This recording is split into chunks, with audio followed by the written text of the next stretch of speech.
અમરેલી જિલ્લામાં આવેલી સૌથી મોટી જનરલ હોસ્પિટલના ગ્રાઉન્ડમાં ગટરના પાણી ઉભરાયા છે. અમરેલી સિવિલ હોસ્પિટલના એન્ટ્રી ગેટ પાસે જ ગટરના પાણીનું જાણે તળાવ. દર્દીઓ અને સગાઓ બેહાલ. હોસ્પિટલની કેન્ટીન પાસે ગંદકીનું સામ્રાજ્ય. અમરેલી જિલ્લામાં આવેલી સૌથી મોટી જનરલ હોસ્પિટલના ગ્રાઉન્ડમાં ગટરના પાણી ઉભરાયા છે. જ્યાં દર્દીઓ સાજા થવા આવે ત્યાં જ ગટરના પાણીના કારણે નવો રોગ લાગવાની ભીતિ. હોસ્પિટલ મેનેજમેન્ટે વારંવાર રજૂઆતો કરી છતાં અમરેલી નગરપાલિકા તરફથી કોઈ પગલાં નહીં. જૂના બિલ્ડિંગમાં પણ અગાઉ ગટર ઉભરાવાના બનાવો થયા બાદ લોકો હવે કાયમી ઉકેલની માંગ પર અડગ. ગટરની દુર્ગંધ, ગંદકી અને બેદરકારી વચ્ચે નગરપાલિકાની કામગીરી પર સવાલોના ગોળીબાર.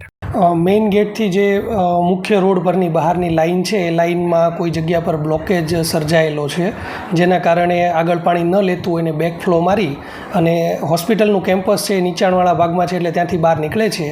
જે બાબતે અમે સતત 2 દિવસથી આરોગ્ય વિભાગમાં રજૂઆત કરી દીધેલ છે અને એ લોકો તાત્કાલિક નિવાડો આવે એવી રીતની અમને બાંહેધરી આપેલ છે અને એ કામ થઈ જવાની ખાતરી આપેલ છે. એટલે વધીને આજ સાંજ સુધીમાં બ્લોકેજ દૂર થતાં પાણી ચાલવા માંડશે એવી રીતની વાત થયેલ છે. આ અગાઉ પણ સિવિલની અંદર પાણી ખૂબ જ ભરાતું હોવાના પ્રશ્નો થયા.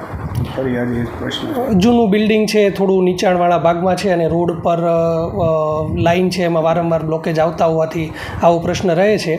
પણ એ ન થાય એ માટે અમે પાલિકા સાથે મળી અને કાર્ય કરી રહ્યા છીએ.